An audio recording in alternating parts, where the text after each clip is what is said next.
안녕하세요, 쌈자의 리뷰 쌈자입니다. 너는 나의 봄 7, 8화에서는 두 사람이 서로의 감정을 드러내고 가까워지는 모습과 시퍼런 칼날에 대한 단서가 나왔는데요. 어떤 이야기가 나왔는지 차근차근 살펴보겠습니다. 다정은 호텔에서 잠든 닥터 체이스를 깨우다 봉변을 당합니다. 어릴 적 트라우마로 악몽을 꾸던 체이스가 잠에서 깨며 다정을 바닥으로 밀쳐 목을 조른 거죠. 금방 풀려나긴 했지만 목과 손목에 핏줄이 터져 상처가 생겼습니다. 다정은 집으로 돌아와 카페를 비운 은하와 촐도를 대신해 영도와 함께 가게를 보는데요. 카페 알바생은 영도와 다정에게 물건 정리해주라고 부탁합니다. 창고에서 물건을 정리하던 영도는 다정의 상처를 보는데요. 영도가 다정에게 화내며 이런저런 이야기를 많이 합니다. 간단히 정리해보면 난 너 좋아하는데 아직 사귀는 사이가 아니어서 그 사람 찾아가서 화내는 미친 짓도 못하는 자기가 답답하다는 거죠. 그렇게 화난 척 슬그머니 진심을 전합니다. 그리고 다정은 집에 머물고 있는 가영과 술 한잔하며 가영과 영도의 옛날 이야기를 듣습니다. 가영은 드라마 뒤풀이에 영도를 불렀지만 오지 않았고 영도의 병원에 찾아가 단둘이 이야기를 나누게 됩니다. 가영은 어두운 밤 비가 오는 창문을 보며 의미심장한 연극대사를 읊조리죠. 가영은 그냥 비가 와서 생각났다고 하는데요. 다시 태어나면 배우는 안 할 거라고 합니다. 어차피 매일이 연극인데 카메라 앞에서 뭘 더 하는 게 웃기다고 하죠.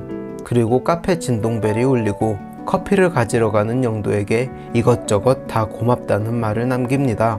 커피를 가져온 영도는 가영이 사라졌다는 걸 알게 됩니다.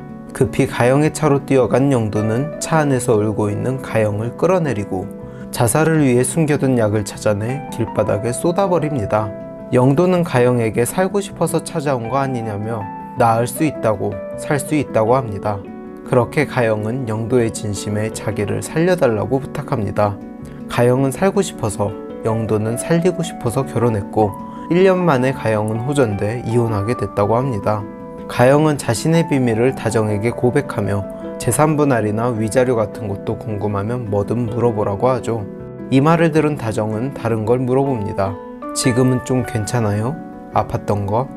진짜 힘들었겠다. 이젠 좀 덜 힘들었으면 좋겠고. 진심으로 가영을 걱정하며 위로하는 모습을 보여줍니다. 이 이야기를 하면서 두 사람이 서로의 진심을 느끼며 눈물 흘리는 모습이 참 인상 깊었습니다. 또한 과거 해상 장면에서 전체적인 톤을 검은색에 맞춰 안가영의 심리 상태를 반영한 점과 현재 시점에서 흰옷을 중심으로 밝게 연출하며 지금은 예전보다 괜찮아졌다는 걸 색채로 보여준 점도 눈에 띄었죠.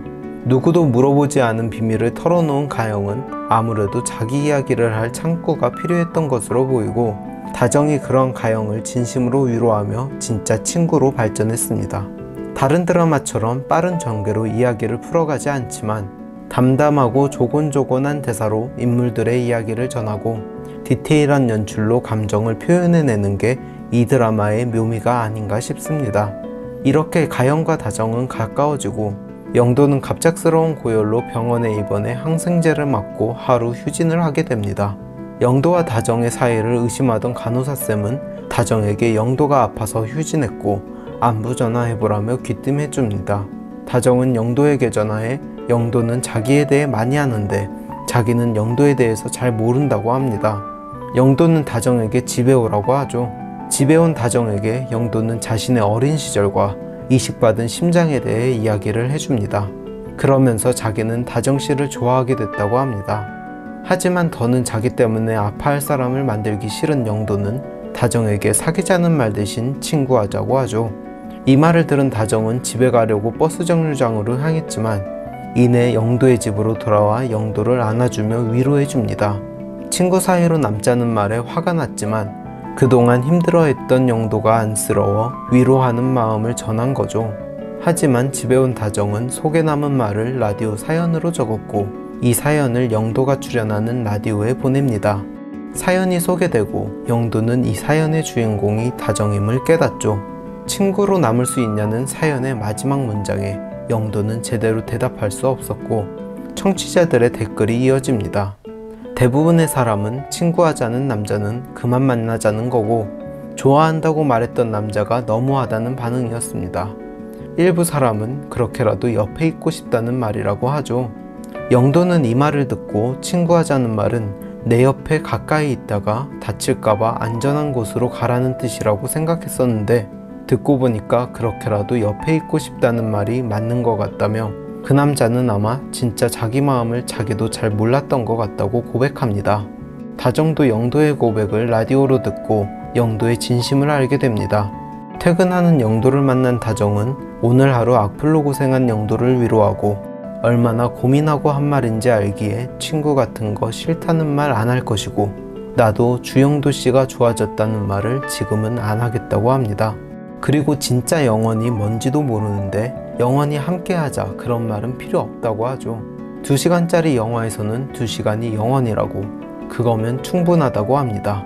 혹시나 자기가 먼저 떠나 다정이 상처받는 걸 걱정하지만 그렇다고 아주 밀어낼 수 없어서 친구로 지내자는 영도에게 자기도 옆에 있을 거고 급하게 다가가지 않겠다는 대답이었습니다. 그렇게 서로 얼마나 생각하고 사랑하는지 확인하죠. 이런 다정의 마음을 확인할 수 있는 장면이 하나 있었는데요. 바로 다정과 은하, 가영이 함께 맥주 마시는 장면에서 은하와 가영은 다정이 어떤 음식을 좋아하고 어떤 꽃을 좋아하는지 맞히죠. 다정의 대답은 국밥과 목련이었는데요. 둘 다 영도와 함께한 추억이 담겨 있습니다. 이렇게 둘은 급하지 않고 천천히 서로에게 다가갈 것으로 보이네요. 다정의 호텔에서 체크아웃한 체이스는 정민의 집에 들어간 것으로 보이고 자신을 감시하는 시퍼런 칼날을 기다리는 것으로 보입니다. 이 칼날의 정체는 정확히 드러나지 않았지만 오늘 다리 밑에서 노숙자를 죽일 때 이런 말을 합니다. 만약에 내가 속은 거면 내가 18살짜리한테 속은 건데. 그리고 저번 리뷰에서는 다루지 못했지만 2003년 정민의 집에 있던 양아버지는 나눔제일교회에서 불법 입양을 했던 남자였습니다. 그리고 정민의 옷을 입고 집으로 들어온 체이스를 정민으로 착각해 폭력을 휘둘렀죠. 이런 점을 종합해 볼 때 정민의 양아버지가 무당이 말한 시퍼런 칼날이 아닌가 싶습니다. 그리고 다리 밑에서의 복장과 용산역 노숙자 복장을 봤을 때 이 사람이 정민의 유서와 오르골을 갖다 두고 카페 냅킨으로 만든 장미로 유서와 오르골이 숨겨진 곳에 대한 정보를 흘린 것으로 보입니다.